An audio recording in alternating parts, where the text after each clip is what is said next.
Good morning, guys. In last lecture, we had discussed about the prokaryotic cell and eukaryotic cell. Today, we will discuss about the difference between the animal cell and plant cell, and also discuss about the structure of cell. So, we start the difference between the plant cell and animal cell. There are so many differences between the plant cell and animal cell, but few are most important. Like in animal cell wall is absent and only plasma membrane is the outermost covering of cell. Animal cell जो होती है उसमें cell wall जो होता है वो क्या होता है, एब्सेंट होता है. उसमें केवल और केवल प्लाज्मा मेम्ब्रेन पाई जाती है जो उस सेल की आउटर कवरिंग को बनाती है. While in plant cell both cell wall and plasma membrane present. जो प्लांट सेल होती है उसमें क्या होता है, सेल वॉल के साथ साथ प्लाज्मा मेम्ब्रेन भी पाई जाती है. Another difference between the animal cell and plant cell is vacuoles are absent in animal cell. If present, the few number are vacuoles are present in animal cell. Vacuoles क्या होते हैं animal cells में क्या होते हैं, absent होते हैं. अगर पाए भी जाते हैं तो उनकी संख्या जो होती है वो बहुत ही कम होती है.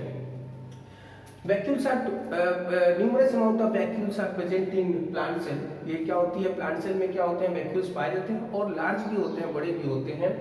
The another most important points which differentiate the animal cell from the plant cell is the presence of plastids in plant cell.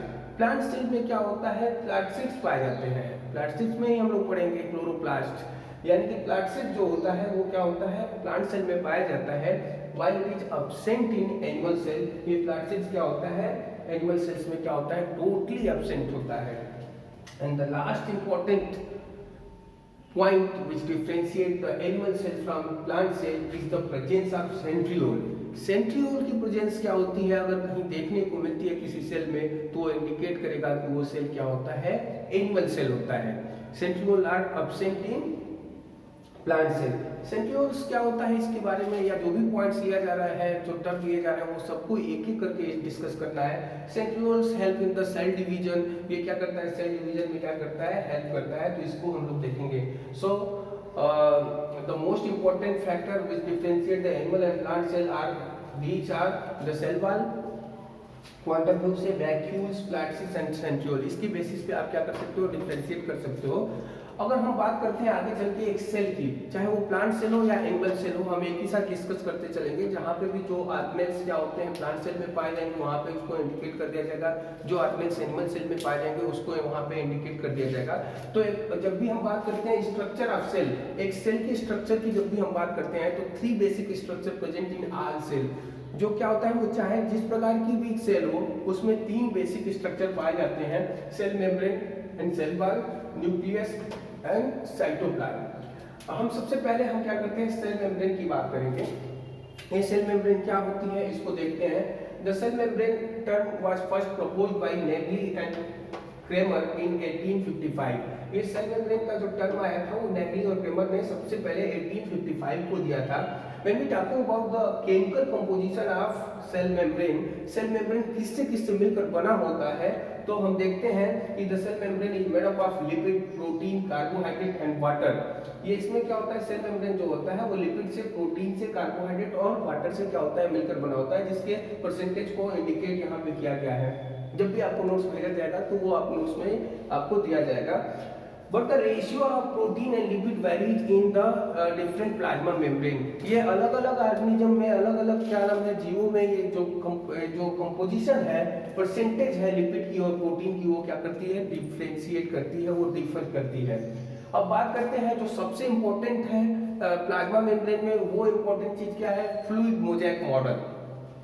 बहुत सारे मॉडल आए प्लाज्मा मेम्ब्रेन को क्या नाम है, स्ट्रक्चर, प्लाज्मा मेम्ब्रेन के स्ट्रक्चर को क्या एक्सप्लेन करने के लिए बहुत सारे क्या नाम है मॉडल है. लेकिन जो सबसे इंपॉर्टेंट वेल एक्सेप्टेड मॉडल था उसको हम फ्लूइड मोज़ेक मॉडल के नाम से जानते हैं. What is fluid mosaic model, इसको हम देखते हैं. In 1972 Singer and Nicolson proposed a model known as fluid mosaic model. According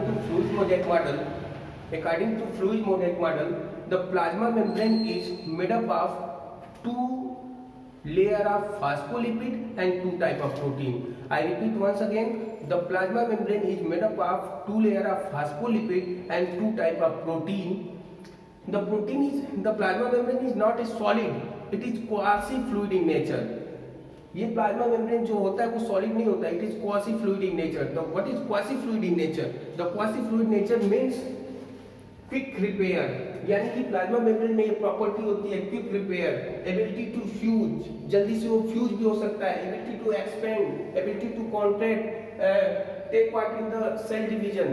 यानी कि अगर ये किसी मेम्ब्रेन में ये अगर ये कैरेक्टर हो कि उसमें क्विक रिपेयर की प्रॉपर्टी हो, एबिलिटी टू फ्यूज की प्रॉपर्टी हो, एक्सपेंड कर जाए, कॉन्ट्रैक्ट कर जाए और सेल डिवीजन में पार्टिसिपेट करे, तो इसी को हम क्या बोलते हैं? प्लाज्मा मेम्ब्रेन बोलते हैं. यानी कि फ्लूइड मोज़ेक मॉडल के अंतर्गत ये बताया गया कि जो प्लाज्मा मेम्ब्रेन का अल्ट्रा स्ट्रक्चर जो होता है उसमें क्या होते हैं, दो लेयर क्या होते हैं, फास्फोलिपिड के देखने को मिलते हैं, और एक लेयर जो दो लेयर के टू टाइप के क्या होते हैं, इसमें प्रोटीन पाए जाते हैं, और इस प्रोटीन को हम एक्सट्रिंसिक और इंट्रिंसिक प्रोटीन के नाम से जानते हैं. तो हम एक लाइन में अगर हम उसको डिफाइन करना चाहें तो हम बोल सकते हैं a number of iceberg floating in a sea liquid is known as fluid mosaic model. ये फ्लूइड मोज़ेक मॉडल के अनुसार क्या किया है, दिया गया है.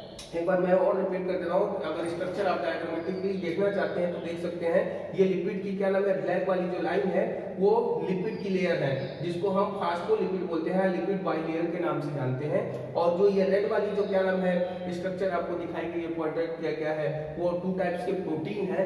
एक को एक्सट्रिंसिक प्रोटीन बोलते हैं और एक को इंट्रिंसिक प्रोटीन बोलते हैं. ये बहुत ज्यादा इंपॉर्टेंट है फ्लूइड मोज़ेक मॉडल. मैं एक बार जल्दी से रिपीट कर देता हूँ कि Fluid Mosaic model was proposed by Singer and Nicholson in 1972 to explain the ultrastructure of plasma membrane. According to Fluid Mosaic model, the plasma membrane is made up of bilayer of phospholipid and two type of protein, extrinsic protein and intrinsic protein. The plasma membrane is not a solid, it is quasi-fluid in nature. The quasi-fluid nature means ability to quick repair, ability to fuse, contract, expand and take part in the cell division. So we can explain or define the fluid mosaic model in as a number of iceberg floating in sea liquid. जैसे कि आप सागर में देखते हैं कि सागर है और उसमें बर्फ के क्या होते हैं, टुकड़े तैरते नजर आते हैं. ठीक उसी प्रकार यहाँ पे फ्लूइड मोज़ेक मॉडल में क्या होता है, ये लिपिड का सागर है और उसमें प्रोटीन के आइसबर्ग क्या होते हैं, फ्लोट करते रहते हैं. तो ये फ्लूइड मोज़ेक मॉडल इंपॉर्टेंट है. हम लोग फ्लूइड मोज़ेक मॉडल को एक एक पॉइंट को सब पढ़ते हुए चलेंगे. तो नेक्स्ट लेक्चर में हम लोग क्या नाम है इसके आगे की चीज को स्टडी करेंगे. आज के लिए इतना ही. Thank you.